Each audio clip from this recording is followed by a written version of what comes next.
It is 10 a.m. and I'm calling the flood district meeting to order. Anything on this agenda, it's Tuesday, July 25th, 2023 in the Board of Supervisors hearing room. Any item on this agenda is open for discussion and possible action. We begin with the roll call. District 1. Crosby's here. District 2. Supervisor English is present. And I am here to represent Supervisor Judd for District 3. Members of the public may also attend this meeting via Microsoft Teams, computer, or mobile app, or via phone by calling 602-609-7513 or 888-680-6714. Conference ID 493-792-91, 212-pound. If you have trouble accessing this meeting remotely, call 520-432-9200 for direction. The board may permit public comment during this discussion of any item on this agenda. To speak on an agenda item, complete and return the speaker request form to the clerk of the board prior to the start of the meeting. I'm making sure this is just an agenda item. Okay. It was item number 2, so we will do that speaker. I do have a public speaker that I mentioned called to the public, but we're going to let them speak on agenda item number 2. The first is our consent agenda. Item number 1. Madam Chair, I move that we approve consent agenda item number 1. Second. We have a motion and a second. All those in favor say aye. Aye. Aye. And the chair votes aye and the motion carries. Now I'm going to open a public hearing for the Engineering and Natural Resource Department. We do have a speaker on this item, so I'm going to go ahead and ask this person to come forward. Their name is Tanya Bach. Is she on You want me Teams? to put a motion on the floor? Oh, let's put a motion on the floor while we're trying to figure out who she is and where she is. Madam Chair, I move that we adopt the proposed changes to the flood control district floodplain regulations. Second. I'm speaking on this topic. Okay, Tanya.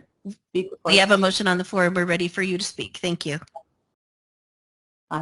Yeah, I have reviewed these changes to the floodplain regulations extensively, and I have some comments that I would like to bring to the flood boards and the public's, sorry, I'm a little nervous, information.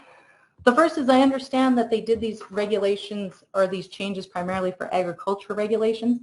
They've almost doubled the amount of definitions that are in the regulations, and they do affect people that are living in floodplain outside of agriculture zoned land, which I'd like to address. The first one is accessory structures. They've put in examples of accessory structure size. They've suggested a restricted size of 600 square feet. This is restrictive in rural settings, especially for someone like myself who has a tractor and trucks. I would want to build a garage that potentially could be larger than 600 square feet, even though it would comply with floodplain regulations. So I would ask that everything in that definition be reconsidered past where it says FEMA considers small to mean a specific size, because FEMA does not highlight a specific size. Secondly, they also added numerous definitions that apply directly to agriculture. Their new statement, which is the 5.9 standards for agriculture, cover FEMA P2140 very nicely, but the definitions that come through to the definition section are very confusing. That .FEMA document uses agriculture definitions 2.21, which is different than the one that's used in this proposed regulation. The non-agriculture structures is defined in FEMA in point 2.24. That definition was not used in these revised regulation proposals. And they added one which is called a habitable structure. FEMA uses habitable to describe safe and recovered properties after disaster. They use it in contrast to uninhabitable structures, which are damaged during. So I would request that they consider using the definition that is in alignment with FEMA and not use habitable structures in here. I understand that they're trying to use it to define mixed-use structures when people apply for agriculture structure permits, but that is covered very clearly in their 5.9 standards for the agriculture structures. The structure definition has also had added wording to it.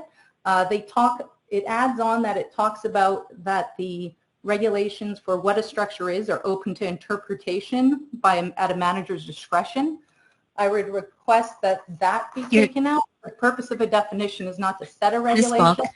your Yes. time is up. I'm sorry. You had 3 minutes, so That's we fine. have, the timer has exceeded. Thank you. I'm speaking for 3 people that live in floodplain, though. Is that not taken into consideration? No, you don't get to multiply. Thank you, though. Can I submit my other suggestions to the Board of Supervisors to review? You may do that. You may submit your comments to the board through email. Through email? Okay. Through email. Please send us an email. All right. Ms. Watkins is here she's our floodplain director. She's here to explain this change to us. These changes were as part of the updates from the federal government, from FEMA, and from the Arizona Department of Water Resources. And the regulations on the definitions, some of them are specifically as what is stated in state statute or 44 CFR 59 and 60. So to comply with the National Flood Insurance Program, the NFIP, and our community rating system, which gives the county residents a 5% discount on their flood insurance because we are at a level 9. And with the Arizona Department of Water Resources, who's the liaison with the National Flood Insurance Program and FEMA. And so these changes are to comply with them. Most of them are the agricultural definitions and agricultural requirements. And the one on the accessory structure that Tanya had talked about, that is as defined in the federal statutes. It's FEMA that's requiring those.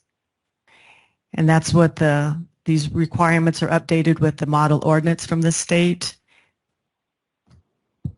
This is just the public meeting. We've had 3 other people comment on them, and the final version will be coming to the board in September. And with the written comments that we receive, we will answer all those written comments and give a copy of those comments to the board.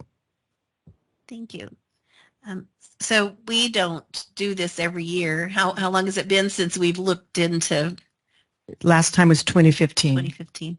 Usually there's quite a space between, so it's good that you did this, and thank you for your extra time and effort. And we look forward to having our actual vote at a board In meeting September, in correct. September. Okay. I think most of the time we do this because we're anxious to change our rating so that those people who do fall under the definition of being in a floodplain are actually eligible for flood insurance. And so the purpose of doing this is to help those people who are in or near floodplains so that they can meet the criteria and have insurance. So I'm glad that you pursue this every so often, because we're at, what was it, 5% now? We have a 5%. We're at a level 9. We have a 5% decrease on the flood insurance rate. So the level 9, and we're always looking to move up a level so that they get a bigger percentage, of discount on their flood insurance. And one of those is because then all structures, habitable structures, will be required to be elevated 1 foot. Because of the floods we had this last year, a lot of those homes were not in a mapped flood zone, and they still had water in their houses. About 40% of all flood-related damage is in areas that are not mapped as a flood zone. All sheet flow area is for the whole county, and sheet flow means 1 foot of depth. You can expect it's normal to have 6 inches to 12 inches flowing across all the property in the county. And I just wanted to say one thing. I don't know why it alarmed me, but I thought, somebody might feel like their houses might need to be raised, but this is only for new buildings. New buildings, correct. So that helped me in the other meeting, the work session, when we talked about it. I thought it might help some people listening. Yeah, this is for today going forward. Thank you. Mr. Cosby, do you have any comments? Are we going to hear from Mr. Joaquin today? If people were asking questions, we could answer the questions. A few comments and questions. And the first is that here's the U.S. Constitution, and FEMA is not in here in Article 1, Section 8 of the Constitution. So anything that is justified by FEMA is a federal overreach. I think we've talked before about the discount to policyholders, and I think that you said that that was a subsidy. Is that correct? The flood insurance, the NFIP, is by the people who have those insurance.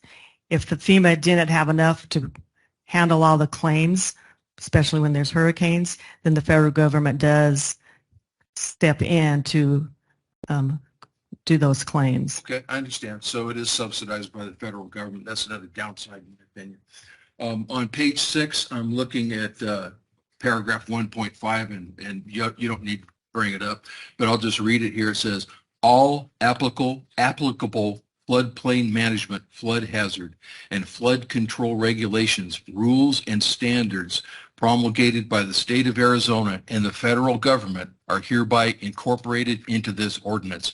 So my question is, do we have all the rules, regulations, and standards of the federal government before us to review?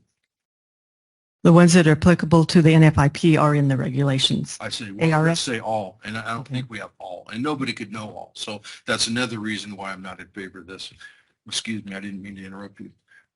And so we have on page 42, paragraph 6.1, it says, this is a like very short excerpt. The need is so compelling and so serious, yada, yada, yada, page 42. And it says on page 22, in paragraph 3.7, it says, does not imply free from flooding. So in spite of the needs being compelling and so serious, if we adopt all this stuff, it still does not imply that these areas are going to be free from flooding. So that would be another reason why I wouldn't be in favor of this. These regs don't control flooding. They don't change flooding. They're to control the development in a floodplain so that the homes are going to be relatively free from flooding. But there will always be some event in some time in history that's going to exceed what we consider the 1% chance of flood. Thank you, Ms. Watkins.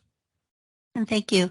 Is there any other comments? Yeah, What this was is the the public motion? hearing. What was the It was motion? just to hold a public hearing. So I'm going Okay. to close The the public motion hearing. was to approve the changes to the floodplain regulation. Okay, that's what I thought. Well, So to receive public comments, we will approve it in September. Correct. This was just the public okay, hearing. then we Madam- did Madam have Chair. a new motion. Yes, Madam Chair, I think the motion that was made was actually to approve, which we don't need that motion. We just needed to have the public hearing today. So should we remove that, or should we do that over and strike the Just make it previous null motion? and void. Let's strike the previous motion because it was to approve and there's no action being taken today. And let's just have a motion that, well, you don't even need a motion. Basically, you just need to open the hearing today. Okay, And then I move we take the strike the comment and then previous close motion. If you make it feel better, I'll second Second. that. Okay, do we have a motion and second to strike the previous motion? All those in favor say aye. Aye. And chair votes aye, and the motion carries unanimously. Okay, we did open the public hearing, and we did have public comment and have the explanation. I'm going to allow one more chance for people to speak at the public hearing, even though there was none signed in. And I'm going to close the public hearing now. Can I speak on Mr. Joaquin's comments? No, we are going to adjourn this meeting at this moment, and we're going to hold the regular board meeting right now. So the meeting is adjourned.